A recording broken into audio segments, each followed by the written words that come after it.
Hello and welcome to episode 8 of the Lord Ninja Choke MMA Picks podcast. I'm joined by Will in the UK and Josh in Australia. I'm Dom, I'm based in the US. And today we're going to be breaking down Hill versus Rountree, which is taking place in Baku, Azerbaijan this Saturday. Before we do that, let's take a look at our full results to date. We had a very good start to the podcast, going on quite a streak, and now we find ourselves in a little bit of a hole with 4 losses, but we're aiming to get back on track this week. So let's see. Well, before we do that, let's recap last week's event. I'll hand over to Will. Yeah, it was a really quiet one for me. The UFC results for me all pivoted exactly on the Edmund Shabalti and ITD. People who know me know that I do all of my research and a lot of my betting as early as I possibly can. So I was kind of flirting with Shabalti and around minus 200 on the money line. So betting, I felt like I had to bet that inside the distance prop. Annoyingly, he closed around minus 150. So I would much rather have had that money line. Obviously, he won by decision, so the bet lost. Garbrandt was, a low IQ pick, not a good one. Jamie Lynn Hall for ITD, I quite like that, to be honest. I think she did show a lot of superiority and dominance there. There wasn't really a finish on the cards, but yeah, I think with a few adjustments, she could have got somewhere. And Jesus Pinedo was, as solid a pick to win ITD as he always is, because that man is just devastating in a way that I have not seen in a long time. He's on absolute fire at the moment. So it was a slight loss for me, but honestly, I barely had that much action on this card on this week that I'm not really fussed about the results. The picks were good. Just the bets weren't, annoyingly. So yeah, it was. I was happy with how I analysed all of the major fights this week, but unfortunately, it just didn't translate very well to bets either. Because obviously on the podcast, I was as non-committal as possible to picking Joaquin Buckley. In hindsight, really probably should have. Hindsight's 2020, obviously, but I probably should have gone with the Usman side, given the way that the odds were heavily in Buckley's favour, and I didn't think they should be. But kind of a weird one. But on to the next.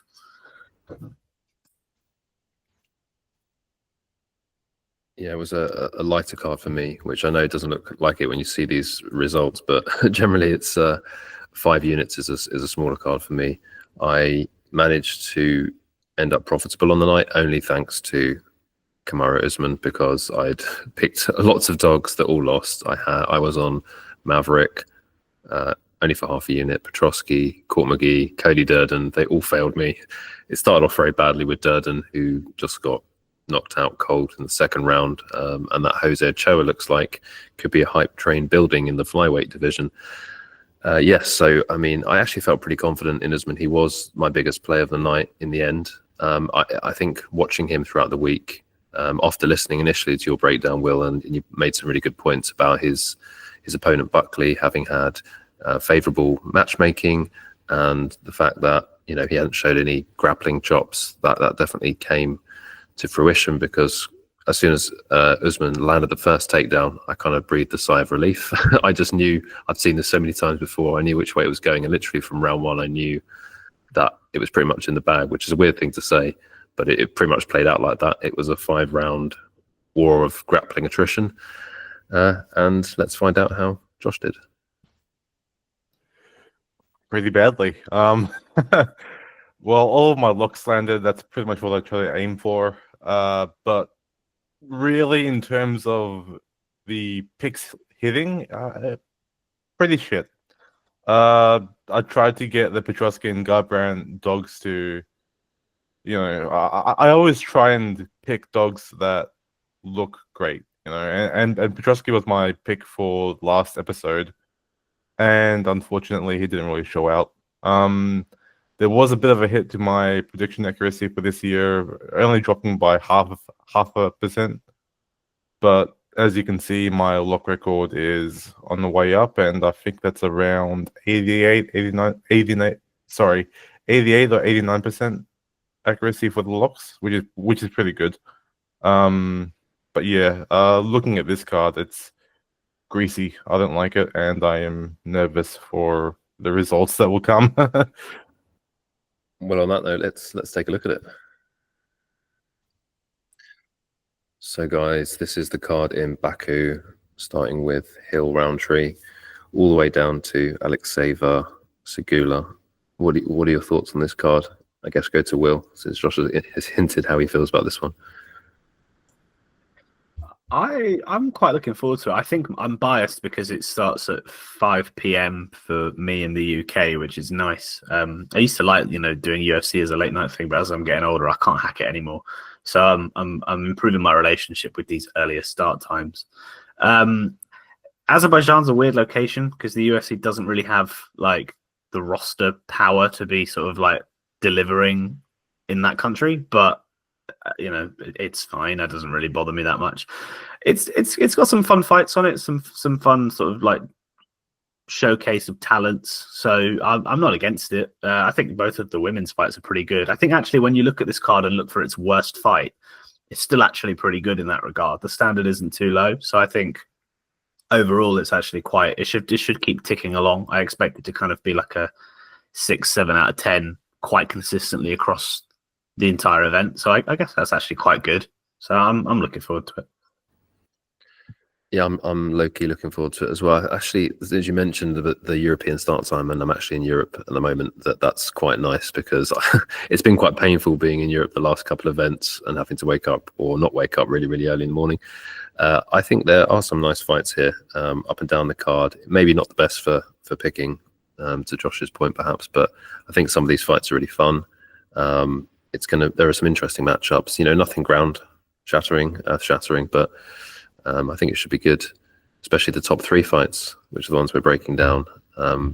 Josh, do you have any thoughts on the card? Not really. A lot of wrestlers obviously in this card. I look forward to seeing Curtis Blades fight again because he's always been my dark horse of the division. But really, my main attention here is on those top 3 fights. Fiziev and Baamondes is going to be great. Khalil Rountree is going to be great, and I'm curious to see how good Musayev is. So it's going to be interesting, but tough to predict. Yeah. Yep. On that note, let's get into it.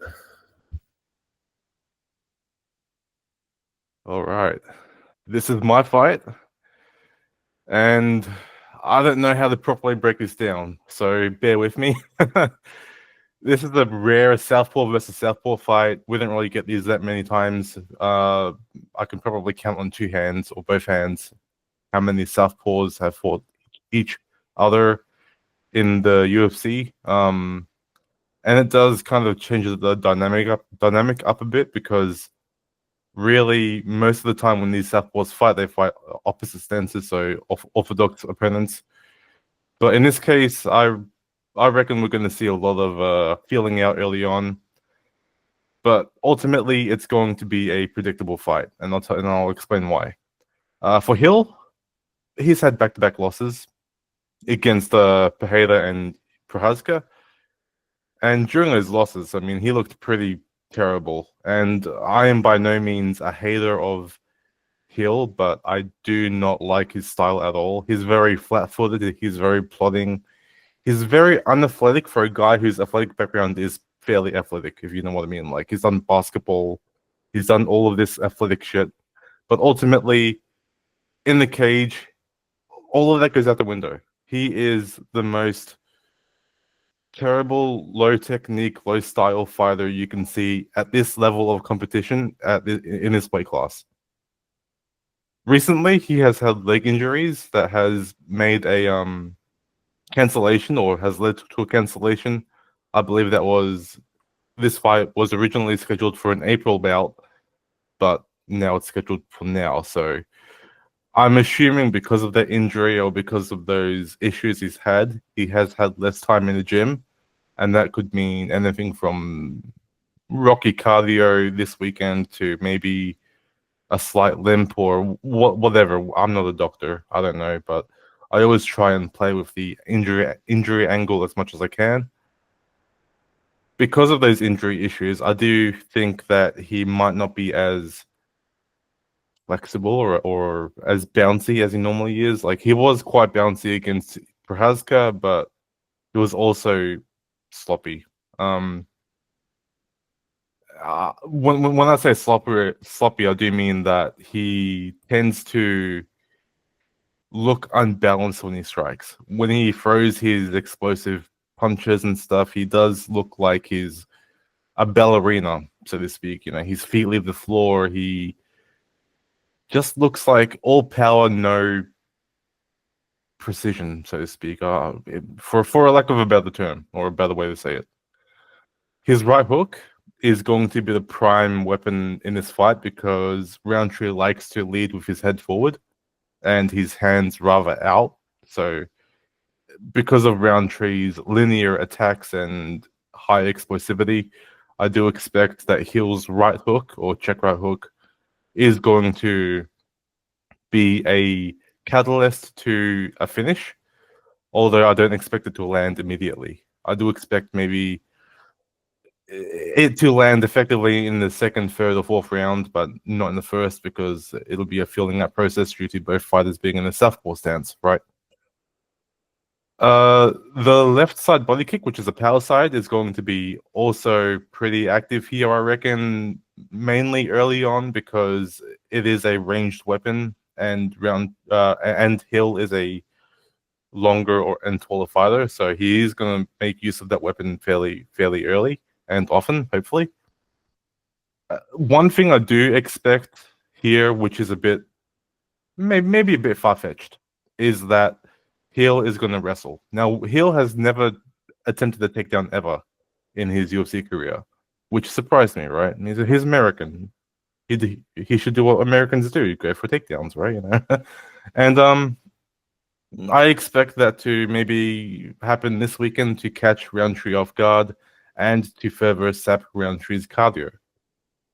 Now, speaking of Rountree, he is coming off one of the best fights we have seen against Pereira ever, right?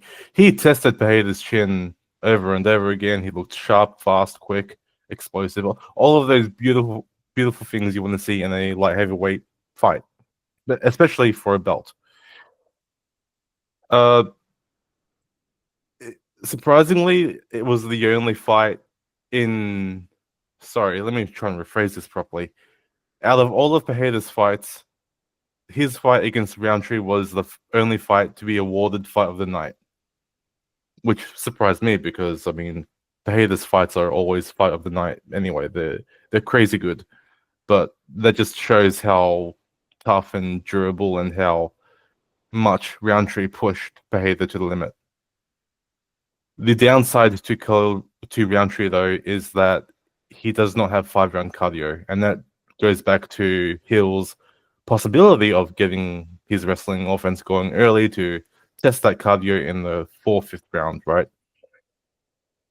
The good news for Rountree though is that he is a much cleaner striker. Hill's strikes are a bit, as I said, a bit weird, a bit off balance, a bit floppy. Rountree is more linear and more straightforward, although his strikes are a bit more repetitive, typically leading with the lead hook followed by a left straight. That's his main weapon when he uses his boxing. It's pretty normal for him to do that, mostly due to his Muay Thai training at Tiger Muay Thai, I believe. Now, the bad news for that when it comes to Rountree striking is that he only throws short combinations. So 1, 2, 3 shots and then he resets. I don't think there's going to be any further permutations of that combination. I do think that during the combination, that's when Hill will use that right hook counter. So expect that in the second and third, whatever round. Now, to go down to the prediction itself, because I've yapped long enough, I realize I do think that Rountree is going to win here. He is the much more sharper and faster athlete. He has the power. He has the momentum. He's not coming off back-to-back losses. He is coming off a KO loss, but not a terribly bad loss, right? So, yeah, ultimately, Rountree Jr. should get the win here, and Hill should be disappointed in his performance. What about you guys? After you, Will. Yeah, this is the kind of fight that typically I find a little bit of a nightmare to analyze. But Jamahal Hill has always been a fighter that I'm quite convinced is. I don't want to use the word fraud, but he's ended up with a fraudulent career. This is going to be a very similar takedown to what I did with Joaquin Buckley last week. Ever since like Johnny Walker's been in the UFC, I've tried to fade him. I genuinely have bet against him on like 4 occasions. I can't actually remember what my record is with those because obviously he won the majority of his fights on the come up. So I'm probably down overall, but I know I was very keen on Pereira at like -125 against Hill because as you alluded to, Josh, like when you actually watch Jamahal Hill, there's something just so incredibly underwhelming about him. The technique, the way he carries himself inside the cage, his overall physique as well is just sort of like, it just looks like somebody who hasn't really put the time in to be anywhere as quote unquote good as he is. It's just very weird. I feel like if you showed someone who's a UFC casual a Jamahal Hill fight out of context, they would know he probably isn't going to go very far. So just the fact that he has is crazy. But the fact that he has all really just comes around by really fortunate timing on his matchmaking. Because on the come up, he put together a good win streak, but who did he beat? He had that hilarious knockout of Johnny Walker, but Johnny Walker's chin is made out of prawn crackers, so that doesn't really count for anything. Thiago Santos doesn't really have any muscles left in his legs after that John Jones fight. And I've always had this theory with Glover Teixeira that Teixeira obviously fought Hill coming off that war he had with Yuri Prochazka for the title. So I think that really that basically was that took all that Glover had left, and we were seeing a shell of himself in the cage against Jamahal Hill. And we never saw Glover fight since. And I'm pretty convinced that if we did, we would have realized that whatever cliff you can fall off as an MMA fighter, Glover would have jumped off it head first. So, very fortunate matchmaking for Jamahal Hill. And he's fought 2 guys since, and that are actually kind of like, the highest caliber of current light heavyweights. And we've seen what's happened there.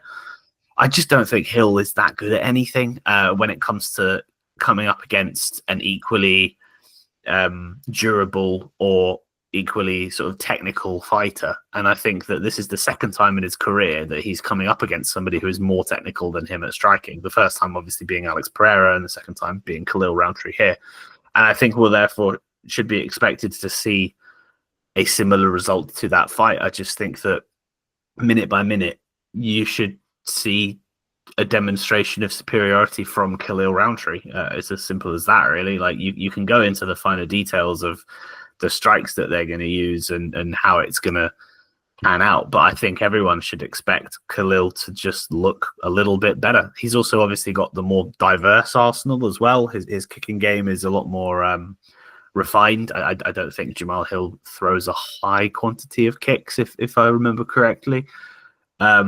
We all remember that Khalil performance that Khalil Rountree randomly had against Eric Anders back in the day. That was a real highlight for some reason. But I just overall think that if the cardio concerns don't show themselves for Rountree, which again is a hard thing to kind of quantify because I don't really know how long we expect this fight to last, because it could be a barn burner and it could also be a very pedestrian pace as they stare at each other.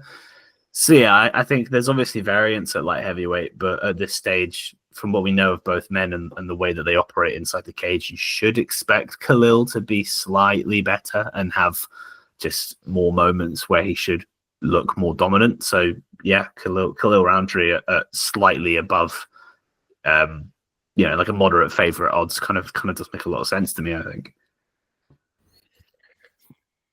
Yeah, I mean, listening to the both of you talk, I'm getting excited for this Rountree pick. However, I'm going to pour some cold water on it in a moment. Just want to ask though, Will, are you and Josh, are you going to bet on Rountree? What do you think?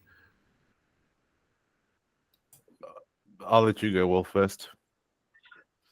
Not for me, no. I just think that it's lined correctly as far as I'm concerned. I think, again, these fights always are quite close and a little bit sort of sketchy because of the high variance of one punch changing the fight. But Yeah, Roundtree's got a little bit of superiority on the betting line, as he should do, but it's not a lot to be super duper confident in him, because Jamahal Hill just needs one punch and everything changes.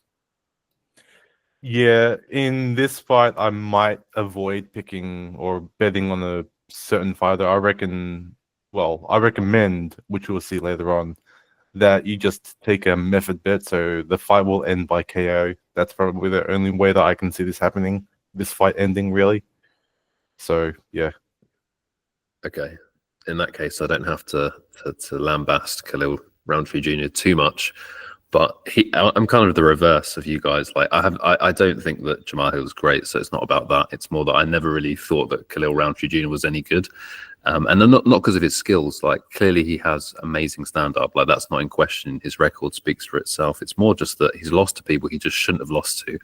I mean, he's lost to Johnny Walker, Ion Cutelaba, who are not bad, I know, but they're not top of the division. I don't think anyone argued that. And Marcin Prachniow by decision is quite bad.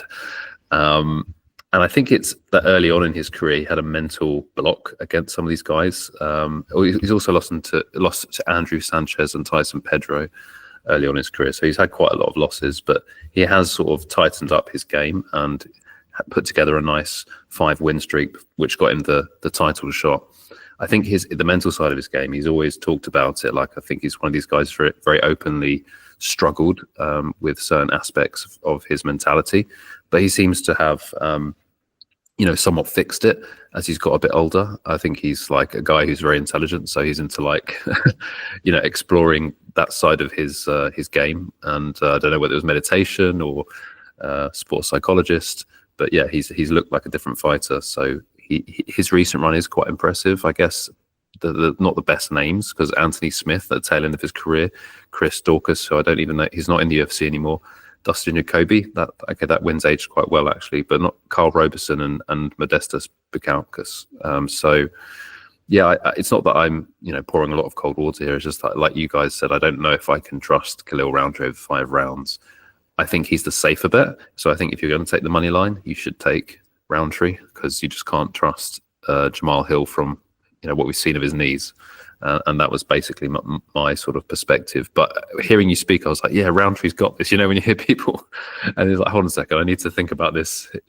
Both we need to think about both sides of the coin. So yeah, appreciate you guys backing Jamahal Hill, but as you said, you're not going to bet him on the money line, and we'll see what Josh's method prop is later. Let's move on. Yeah, next up we have the co-main event, which is a really fun striker's delight between Rafael Fiziev and Ignacio Baamondes. This is a really fun one because it's 2 high-level strikers within the division, one who is already established as possibly the best striker in the top 10 at the moment. Well, if you discount Justin Gaethje, I guess, who is a better striker because he beat him twice in Rafael Fiziev, and a guy who is on the come-up, Ignacio Baamondes, who has really elevated himself with his last 2 performances on pay-per-view cards, putting in 2, I believe, a first-round knockout and a first-round submission back-to-back, and just really elevating himself into that top 15, top 10 conversation. So obviously, if you are watching this on YouTube, you'll see the graphic in front of you, which will demonstrate the massive difference in size between the 2, which is a topic that you can't really avoid if you're going to break this fight down. I believe it is 4 inches in reach and 6 inches in height in favor of Ignacio Baamondes, which obviously feels really significant when you're considering a striking-based fight, which, right off the bat before I went into tape, did make me think, well, with this fight being pretty much at a pick'em, Ignacio Baamondes, that's got to be a massive advantage on his side. But when you actually do the tape, the devil is kind of in the details. And I don't really think that Ignacio Baamondes is a fighter that utilizes his reach in a way that actually makes it that beneficial. Firstly, when you watch the Ludovic Klein fight that he had recently, his most recent loss, that is the most comparable fight to Rafael Fiziev, I think, obviously mainly in the stand-up as opposed to the grappling realm. But I think that really demonstrates a few key things as to why Ignacio Baamondes is size advantage isn't going to come to fruition quite so much. Firstly, Ludovic Klein did a great job of pushing the pace on him very early, and Ignacio Baamondes does not really stand his ground that much when he has a fighter coming towards him. He does like to back up.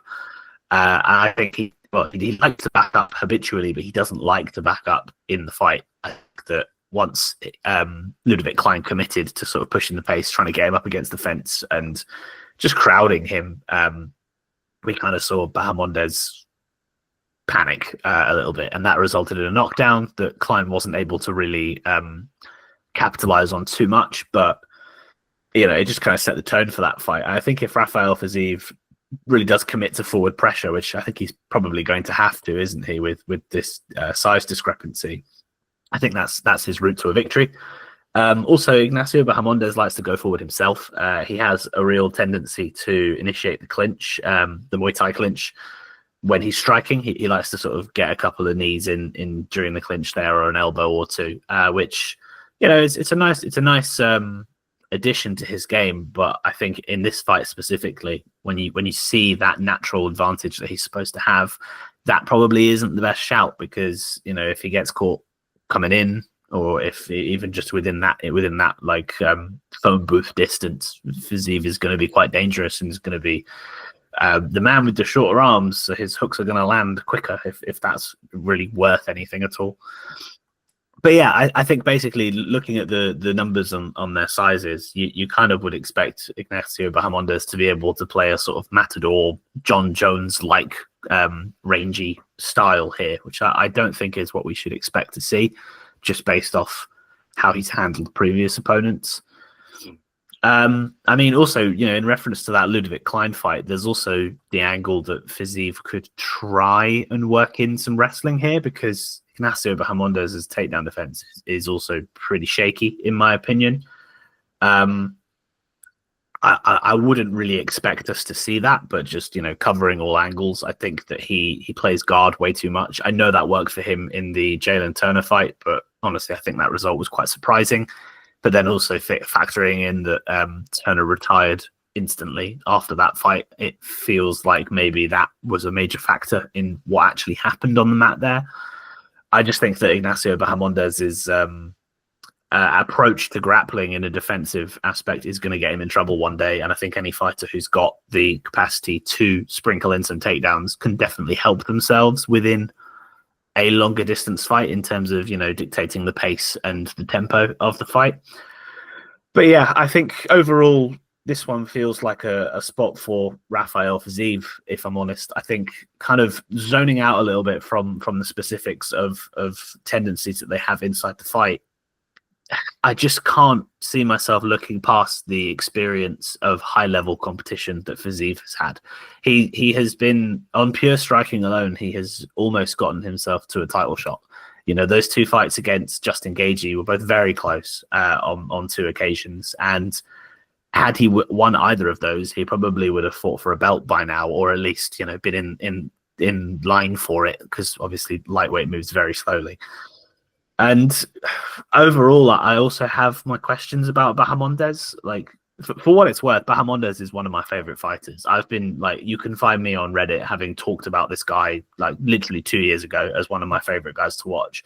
But along with that comes some disappointment. He has had moments in his career where he really has dropped the ball.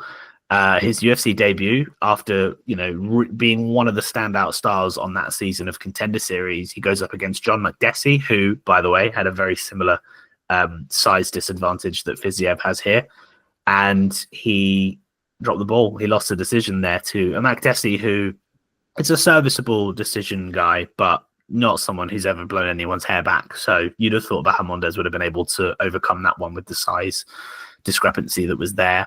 There was also the bout against Trey Ogden, where he went to decision in a 15-minute striking fight with Trey Ogden, which I don't think many people would have expected going into it, given the supposed gap in talent between the two of them when it comes purely to striking. Obviously, there is that Ludovic Klein fight as well, where he showed an inability to resist against a fighter deciding to mix things up and throw takedowns in there as well, and also be very aggressive. And yeah, I think that there's conversations about Fiziev being potentially a little bit damaged goods. He obviously had the injury against Mateusz Gamrot recently, and his third round cardio has looked a little bit shaky. It was the reason that he lost both of those aforementioned fights with Gaethje. That does concern me a little bit. I do have my reservations about how this one looks if we get to round 3.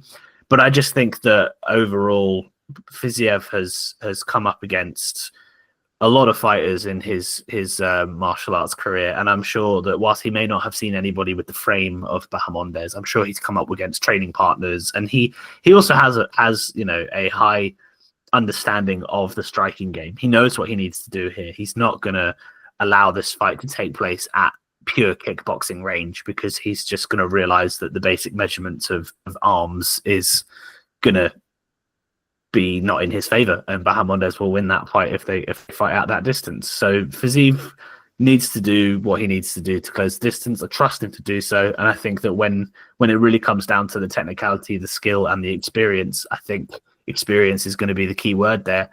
And Fiziev is probably going to just about demonstrate himself to be head and shoulders better than Baamondes minute by minute. So Fiziev is the pick, and at these odds, Fiziev is the bet for me.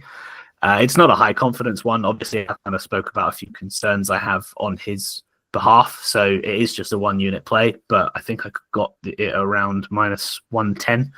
Not actually sure where the odds are currently, but it's definitely a close fight, and it's close on the betting line as well. I think that Baamondes is getting a little bit too much hype off of his 2 pay-per-view wins.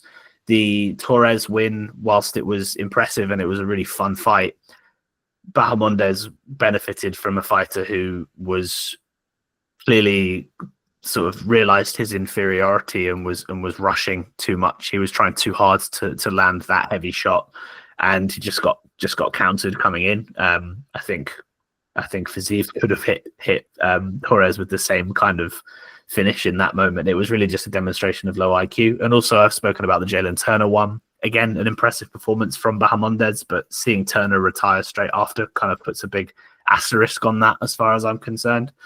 Whereas, you look at Fiziev's record, he's done it the hard way. He's done it all. He's been on the come up and has shown striking superiority against everyone except Gaethje, and even that's gone down to the wire.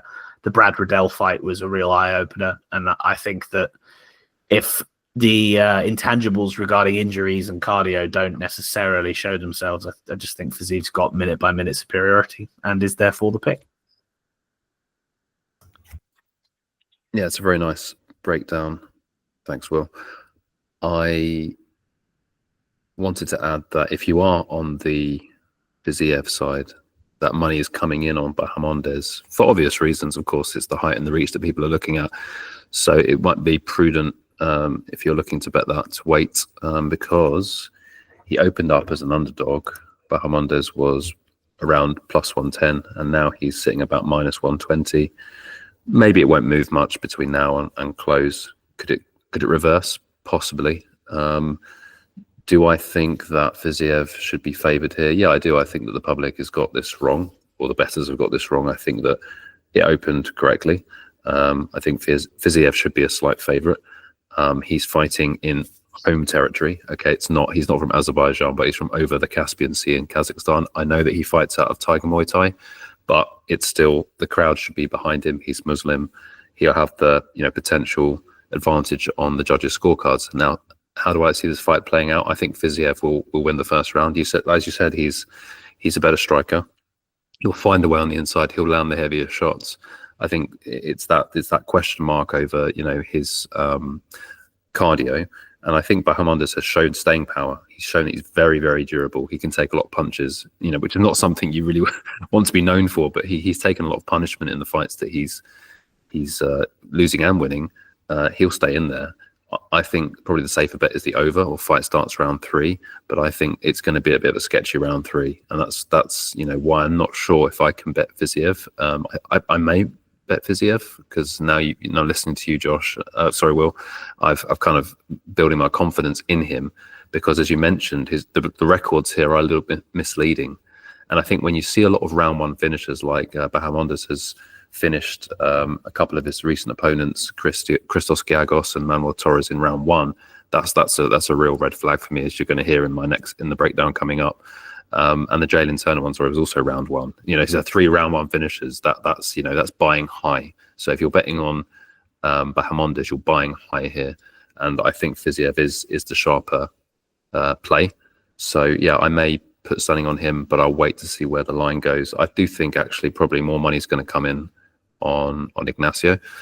Yeah, and I think that Fiziev's aside, it might be a bit sketchy going into round 3. Maybe I'll hedge it, maybe I won't. But yeah, I really like the breakdown. And yeah, Josh, have you got any counterpoints to support Baamondes? Well, not to support him really. I am also on the side of Fiziev here. Dom, you mentioned that people are putting money on Baamondes, most likely due to his height and reach. Those that do that are in for a bit of a rude awakening here, because they are completely ignoring the fact that Fiziev is the fastest striker. Baamondes uses his reach and his range, both defensively and offensively, and that basically means that he likes to keep his opponents at bay, despite the fact that he does use his clinch as a tool to deal damage. But when it comes to Fiziev, I do expect him to blitz fast, strike fast, punch fast, and just overall catch Baamondes in between the timing of, I guess, his shots. Really, like you hear Luke Thomas, a great analyst and a great guy, say that many fighters split the timing. I don't know how he says it, but from what I understand, Fiziev is capable of disrupting Baamondes' movements or footwork or stance switches by splitting that timing. So anytime he steps or takes a step, I expect Fiziev to use his speed and his shorter stature to basically lunge in for an attack. As for the cardio, which Dom also mentioned, and I want to highlight that Will has said everything pretty much perfectly. I cannot fault anything that he has said here. But yeah, in terms of the cardio, I do think that Fiziev has good enough cardio to last until the 3rd round at a high pace. And really, in these kinds of fights, you only need to win the first 2 rounds, like solidly enough, visually enough to get the judges to score the card towards them. And I reckon if you don't want to go with the money line here, I reckon over 2.5 rounds is probably a good take for this one. I don't expect to finish. Even though Baamondes does have a bit of a rocky chin, I expect a bit of a chess match overall, with some moment-to-moment blitzes and chaos. So yeah, over 2.5 rounds is my go-to here, I reckon. Thanks, Josh. I do feel a Fiziev bet coming on, but we can discuss that later. And that brings us to my fight, which is Tofiq Musayev versus Myktybek Oralbai. I didn't actually practice that, but managed to say it. Yeah, so this is an interesting positioning, before the co-main, right? Because we've got a newcomer in Musayev. And the reason that this is positioned where it is because Musayev is from Azerbaijan. I don't know if he's from Baku or not, but he's literally the hometown boy on this card. And he has a very storied career in MMA. He was a Rising champ, lightweight world champion. He has a 7-1 record in Rising.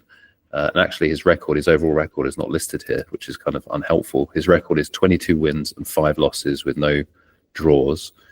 And in that run, he fought some names that used to fight in the UFC, not many, but notably he fought Pitbull. And so when I saw that he beat the tricky Pitbull, I got a bit confused. It wasn't Patricio, it was Patricky. He's the worst of the 2 Pitbull brothers, but he is a natural lightweight. He has a record of like 17-8, something like that. So he's not as good as Pitbull, who recently fought in the featherweight division of the UFC. In his last 5 fights, he has lost twice.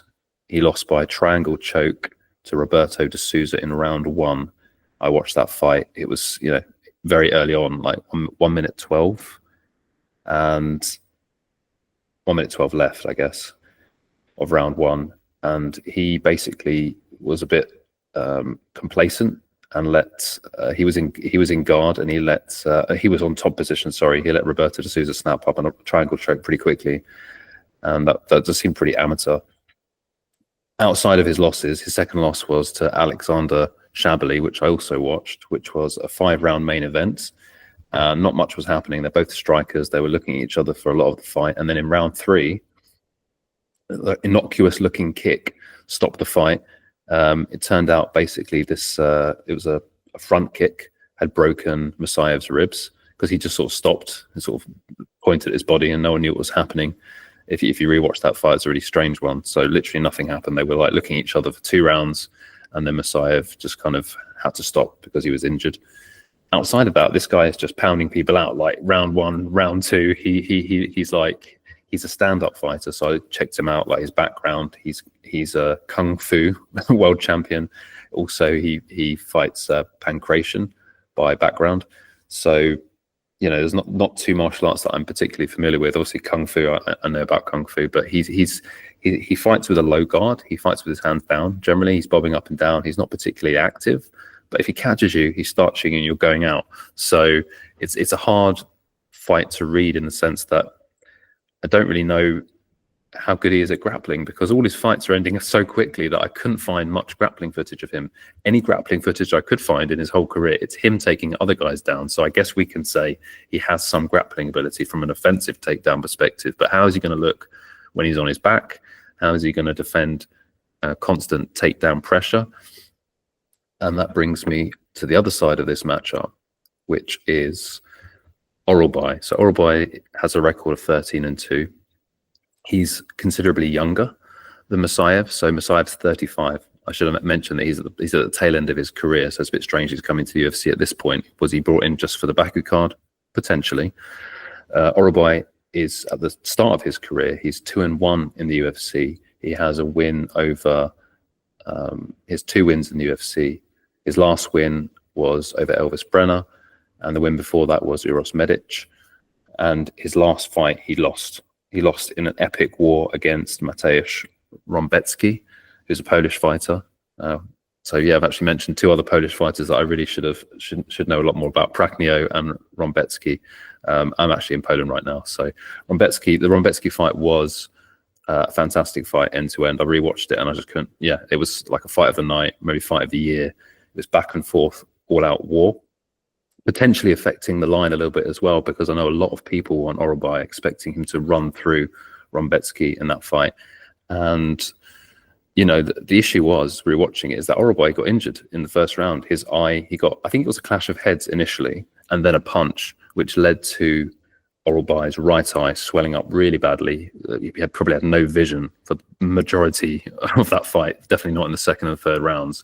And that, for me, showed his toughness and heart. This guy also, in his previous fights, prior to the Rąbecki fight, was shooting 5 to 10 takedowns a fight. He was really going for a lot of takedowns, but he didn't do that in the Rąbecki fight. And I think that's maybe why people are a little bit low on Oralbai coming into this fight. Because if he defaults to his, relentless takedown strategy, I think that's going to potentially cause a lot of problems for Musayev. Now, having said that, I haven't seen Musayev's defensive grappling so much, so I can't say for certain, but I would assume that Oralbai is going to revert to type and shoot a lot of takedowns here. And whilst Musayev is the hometown favorite, Oralbai is obviously from the region. He's from the same country as Valentina Shevchenko. He's from Kyrgyzstan. And so I don't think that that's going to be like a huge hometown advantage for Musayev. The crowd should be in his favor. Will this go to the judges' scorecards? Who can say? Both these guys are Finnish artists. So Oralbai tends to get his work done on the mat. He's got a lot of submissions.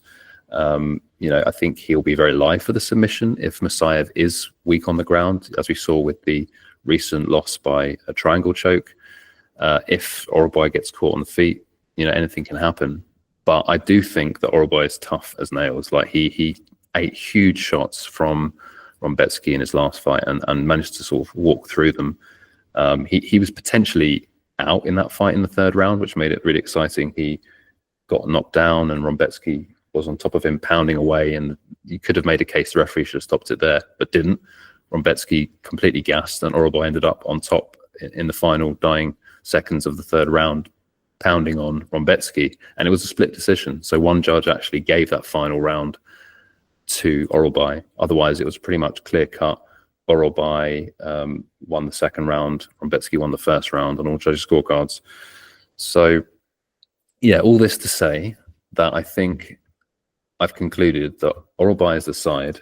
There are some big unknowns in terms of Musayev, but I think Oralbai is quite a phenomenal fighter. Like, having gone back and watched some of his fights, I think if he can stick to the grappling and the wrestling and the grappling plan, he could potentially make this look very, very easy. Having said that, for me, the big unknown is Musayev's takedown defense. If he manages to keep the fight standing, it's his world, and he'll be very, very dangerous. Definitely Oralbai can hang in there, but we don't want to see him taking punishment on the feet, because as we saw with the Rombetsky fight, he's not exceptional on the feet. He's a good stand-up fighter. I would say Oralbai has good stand-up. He can definitely mix it with top-tier fighters. But this Musayev guy seems to be, it's knockout or bust for him basically, and that's my breakdown. And I don't know if you guys have looked into Musayev, but I'd love to hear your thoughts and any holes in my analysis. Will you go anything, or you want me to go? You can go first, mate. Honestly. All right. Well, I don't have much to say really. I reckon Dom pretty much hit the nail on the head when it comes to this fight. I mean, Musayev, being 35 years old, making his debut into the UFC against someone like Oralbai is not a good sign. Even though he is the hometown guy. Now, Dom said that he didn't know what pancrase or pancration is.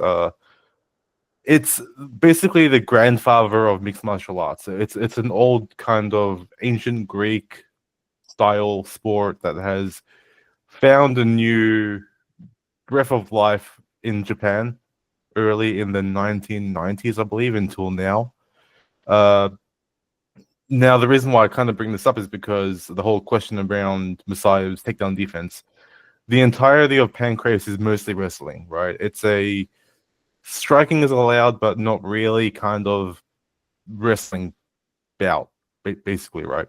So I reckon that Musayev might be tested in the wrestling department, but he will also have early moments of success in defending Oralbai's takedowns. But then again, I have not seen Musayev fight. I skipped tape. I'll let Dom do all the heavy lifting here. But if Musayev is as dangerous as Dom says he is, and I expect that he will be, in front of his hometown crowd, all of these knockouts on his record, it's going to be a bit sketchy for Oralbai early on. The only way that Oralbai can maybe win here is by basically making a grueling wrestling bout. And I know that I said that Musayev might have good takedown defense, but it doesn't matter how many takedowns you take or you defend. As long as your opponent gets you down and has full control over you, it's game over until the end of the round or the end of the fight, really. So that's all I got for this one. I look forward to seeing Musayev fight to see if he has what it takes to defeat a crazy guy like Oralbai. But ultimately, I am on the side of Oralbai here. Yeah, it's always fun when you've got a debutant coming in, especially one who's fighting on home soil. So definitely intrigued to see how this one plays out. But I obviously kind of lean away from diving into that regional tape. Well, I say regional, just non-UFC tape, because there is high-level promotions on Musayev's record. But yeah, I kind of lean away from doing that stuff just because I really like to have confidence in thinking that I know a fighter really well and being able to confirm it with tape. And it's just much harder to do that when it's non-UFC. But then also, as the week went, as my research week went by, I heard people saying that there's barely any tape on Musayev's defensive grappling, as the two of you have both kind of mentioned. And for that reason, that was a big, massive no-no for me in that regard, because Oralbai's talents as a grappler are very, well known at this point. We're all unanimously agreeing that Oralbai does great work when he's on top and when he's allowed to be on top. But I think that Rebetsky fight kind of showed us that he's nowhere near as reliable a fighter if his takedowns are not a guarantee. And because we don't know, how much success he will have with Musayev here, I think it's kind of hard to have any real confidence in how much success Oralbai can have. I suppose that, obviously that's easy for me to say as somebody who hasn't taped it, and it's easy to just say, I don't know, I've not looked into it. So I can't really discredit any pick or bet on this fight from anybody who has done the research. But for me personally, it's just, I don't know, there are spots to be more confident in, I'm sure. Thanks, guys. Let's move on. Going to our bets. Yeah, it's not the most dedicated slate for me this week. I kind of got in quite early on a nice parlay of Tagir Ulanbekov and Nazim Sadikov for 3 units at -122. Those money lines have both moved quite significantly, so it seems like that is a very popular parlay this week. Very happy to be on the right side of the CLV by the looks of it. Closing line value, for those who don't know what that means. So yeah, happy with that. I think Ulanbekov is going to be the far superior grappler, and his hustle and his grit in the grappling department really should be a lot too much for Maxim to handle, and I think that probably results in him slowing down in the latter half of the fight and Tagir really putting a stamp on it by the end. And Sadikov is just a better fighter compared to Mota. I think Nicholas Mota is an okay striker. He's serviceable. He's got power, but I think that if put up against somebody who is far more technical than him, which I believe Sadikov is, also the more diverse and well-rounded fighter, I do think that some takedowns could be very useful for Sadikov in that fight. Just basically a parlay of 2 guys who I think are very superior to their opponents. I've already spoken about Fiziev. That's a 1 unit bet for me. I may think about adding more if the line moves, as Dom alluded to. But currently 1 unit's fine by me. And I have since actually placed these 2 bets that are listed on the graphic. So I've gone with under 2.5 rounds in the Mullins-Zalesnikova fight and also the Alexieva-Saigula fight. The Mullins one was at -108, I think, for 1.5 units. And the Alexieva one was at +155 for 1.5 units. I actually think we're going to get quite a lot of violence in both of the women's fights on this card. Mullins and Zalesnikova have already fought. It was a very, very weird fight, but it was very clear that there was striking superiority on Zalesnikova's side, but a lot of grappling superiority on Mullins' side. Mullins is not your typical women's MMA grappler in that she'll just sort of get the takedown and then set up shop. She will aggressively push for ground and pound. She'll try to find submissions where she can. She's very finish orientated when she's on top, which I think works really nicely in terms of an under, because even if she fumbles it, she probably gives Zalesnikova the chance to get back to the feet, where her striking superiority is quite clear. So I think a finish on either side is plausible, and so around even money probably doesn't make sense for a lot of people on a women's MMA fight, but I think that makes a lot of sense to me personally. And the Alexieva one, Alexieva's pretty dangerous. She's pretty massive for the division. She comes forward, she throws heat. She's got tricky submissions as well. Hitting a knee bar on Stephanie Egger was pretty impressive. And Saigula is just not UFC quality. I played Mullins to finish Saigula inside the distance when she made her debut, and that was a really genius bet. I'm very happy with that one. I just think that you're going to get violence in those 2 women's fights, and I think under 2.5 rounds probably should be looking relatively likely on both of them. Interesting. Yeah, I'm really intrigued by those women's fights now. I'm not sure if I get to bet in them, but I'll certainly look into them because I like the confidence on the inside the distance play at plus money as well. So we'll see how those pan out. Smaller slate for me this week. I mentioned Oralbai, and his is the binary grappler versus striker matchup. I'm going to back the grappler. Have 1.5 units. I think it's potentially a a buy low spot for Oralbai because he lost his last fight. I am a little bit worried about the takedown defense of Musayev, as both Josh and Will have highlighted. Then I've got a parlay of Lambekov and Blades for 1 unit. And I'm considering Blades inside the distance. I just don't think his opponent has the right level of experience to be able to survive and mix it with the top tier of the division. Having said that, Kuniev, his opponent, is going to be the sort of home ground favorite. He might pull out a career best performance or something. You never know, but I'd certainly expect Blades to be looking to finish the fight. And it's I may back Fiziev as well. I'm definitely interested in Fiziev if the money line ends up plus money. And I'll be monitoring that line movement closely. Josh. As you guys know by now, short and sweet from me. I reckon that the Rountree Jr. and Hill fight ends in the KO. On Sportsbet, I believe that falls under the how will the fight end, and then you get a selection of KO, sub, or points, or decision. So I reckon KO is the good way to go here. As for my two-legger for this episode, I've got a big boy parlay coming out.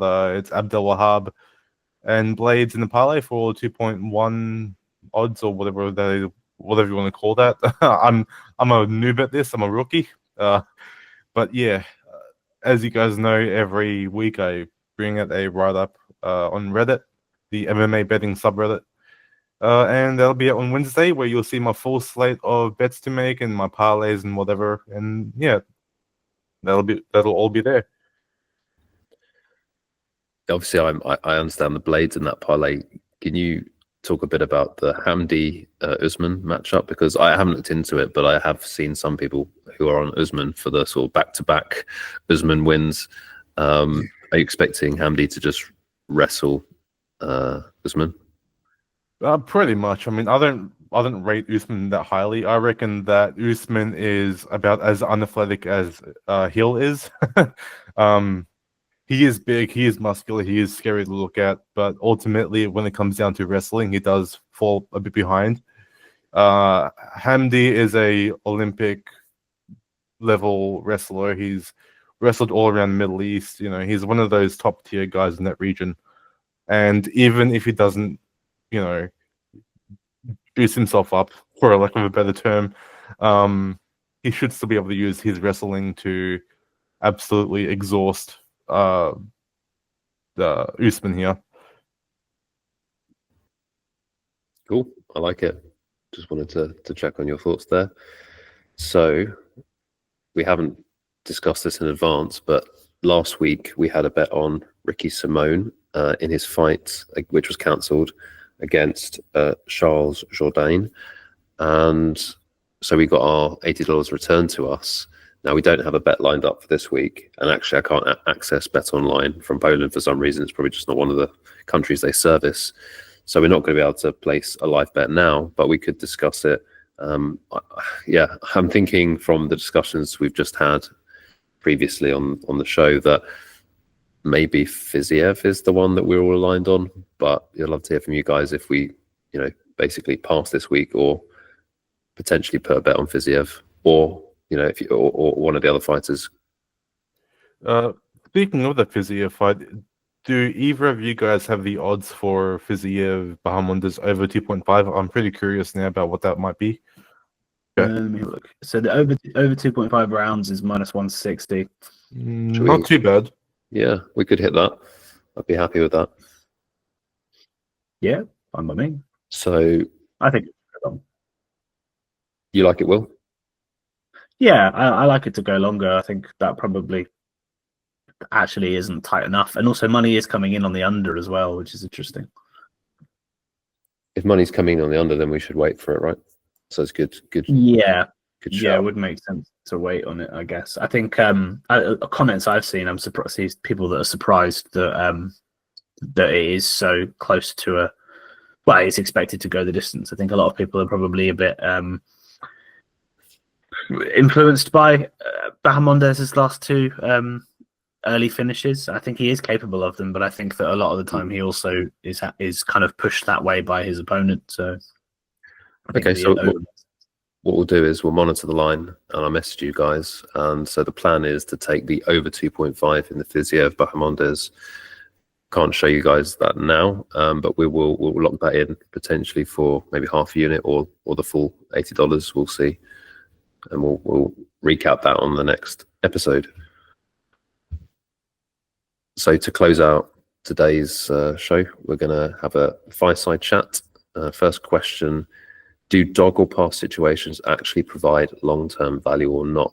Before I hand over to Josh or Will, I guess just to define dog or pass as a definition, so that we can ground the conversation. I guess it's a situation where the favorite is a rightful favorite, but the line has moved or is priced such that there's no, I guess, value on betting the favorite. So you kind of say to yourself, well, I'm either going to bet the underdog or I'm just going to pass.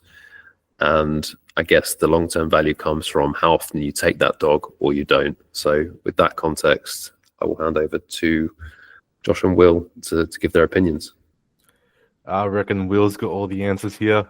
This is not in my territory, so I'll give it to him. Yeah, it's a tricky one, really, because the thing people forget when they talk about these kind of things in a betting capacity is that everything is subjective. Value is incredibly subjective, as are the betting odds available to us. Obviously, the betting odds are compound with multiple, the general public's opinion, so that's a little bit more sort of rooted in confidence. But when it comes to value, a dog or pass situation, yeah, as you rightly say, Dom, it kind of it's whether or not it sits on the side of value or within that pass range. But I think that when you are handicapping a fight, as they say, you do it based off percentages, and that is a 0 to 100 spectrum, which is a very large quantity. And value is determined typically by anything that passes around 5% worth of difference.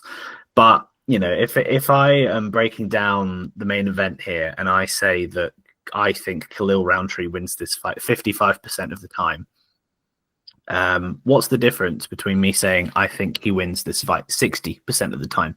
How can you quantify that 5% gap? Because you're not fleshing out 100 different iterations of the fight and coming up with 100 different ways they can end. So really, I find that to be a bit of a fallacy in the conversation about value, in that it's impossible to quantify the difference in a 100% spectrum. So dog or pass, really, in my opinion, I think it all really just comes down to the gut feeling that you get. If you're able to look at a betting line and identify whether or not you believe it is wrong, if it passes that 5% gap, or at least it's significantly more than 5%, then you should find yourself in a situation where you just have to ask yourself, do I feel comfortable with this? I think we did just touch upon it then, but the Hamdi Abdelwahab versus Muhammad Usman fight is a good example of this week. I personally think that line is way too wide, but I therefore would call it a dog or pass, because I certainly wouldn't encourage anyone personally to play the favorite at those odds, because I think Usman could be a very live underdog there. But it then becomes a case of, do I opt on dog or do I opt on pass? And I don't have a very strong certainty of confidence on Muhammad Usman's ability, or also my ability to read his ability. Therefore, I lean more on the pass side, simply because, again, it comes down to a gut feeling, because I could quantify it and say I think Muhammad Usman should win 50% of the time. But especially when you're talking about higher variance divisions, the higher weight classes, when you're talking about percentages and quantities of winning likelihood, that all comes in a heavyweight fight. A lot of that comes down to a specific punch that gets thrown, and you're not able to calculate the speed in which someone throws a hook, or whether or not they should have thrown a jab or an uppercut instead in that moment, because it's all like sliding doors moments in fights that are striking based. So a lot of the conversation around value, it's a good principle to have, but I think in a very high variance sport like MMA, you do have to really mix it with your own personal gut feelings. And I think that I've I think that really I've kind of misunderstood the question and just got on my soapbox and talked about the concept of value. But here we are. No, I think that is like a lot of nuance, basically, that you've brought to the table, because it's how do you assess value, basically, right? So everyone, like you say, it's value is subjective to a large degree here. From a sort of theoretical perspective, though, I'd say from my standpoint that, and this is something that I'm trying to like wrestle with as individually, right? That there's often a lot of value or perceived value, and do you bet all of it? Because mathematically, you should always bet value. Like you just said, if it's truly 5%, of course, it's not easy to establish that. But if you knew for absolute certainty that the line was off by 5% or 10% or whatever your threshold is, you should be betting it, right? However, what this means in reality is that you lose a lot, and that you need a lot of mental fortitude if you're just betting dogs, because you're going to lose and lose again. A good example is, of course, where it works out with my slate last week with Usman. I lost all the dogs I bet on, but just because Usman won, the value is so incredible. Getting the plus money, he was what was he, 3.6 plus 260 at some point the day before the fight, that you can do well that way. But what I've discovered over time was, I don't want to be a loser. I want to be a winner. So you end up betting on favorites because they should win, and that improves your record and improves, the way you feel. But yeah, I'm struggling with the sense that I think theoretically dog or pass is like the more profitable way than betting favorites. But I'm definitely open to a discussion about, the market and the landscape changing, and there is obviously value on favorites at times. But the problem with betting favorites is that you need to win at a high clip. So yeah, you need to win a lot, but ultimately to lose your sort of bankroll won't take too much betting on favorites, because you're always getting less money in return than you're staking, whereas it's the reverse for dogs. So yeah, my quick answer is, I think it's a good strategy, but it requires a lot of mental fortitude, and probably you're going to lose a lot, and that's going to be hard. But overall, you should be profitable, if that makes sense. Does it make sense, Josh? Yep, but also kind of. Whenever it comes to like the whole betting breakdowns and stuff, I kind of not tune out, but it's like white noise to me. I'm like, oh my god, what's happening here? So, people who know me, I'm mostly an analyst compared to a betting numbers guy. So that's why I handed it down to Will and you guys, because like you guys live and breathe this whole betting side of things. So yeah. Well, I definitely maybe need to work on my communication gear. I guess it's conceptually it's kind of complex, but basically you bet dogs, you're going to lose a lot, and you bet favorites, you're going to win a lot. And in the long term, you don't need to win. You don't need to win many dog bets to be up, but you need to win a lot more. You don't need to lose many favorite bets to be down, I guess is the quick way to summarize it. And more fun and maybe more in your wheelhouse, Josh, so we'll let you start. Of the current hype trains that we've listed below, which one do you see derailing, or maybe which two or three?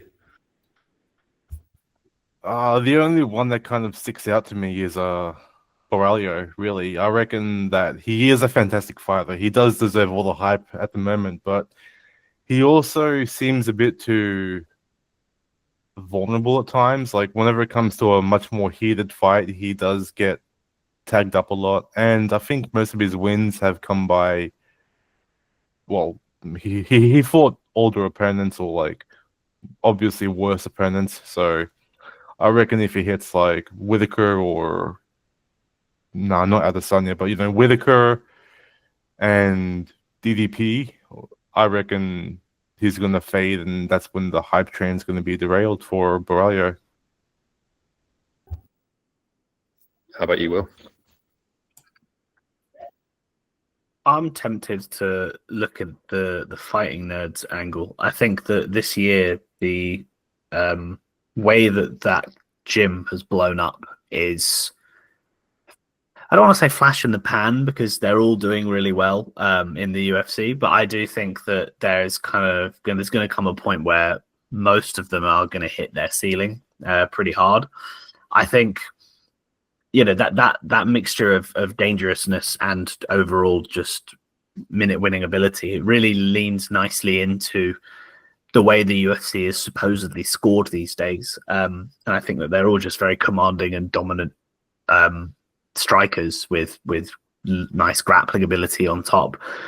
But yeah, I do think that the public is kind of going a bit crazy with camp. So I think like sometime soon, one of them is going to be a big favorite and is going to shit the bed. I don't know which one it is, but one of them is going to definitely let a lot of people down.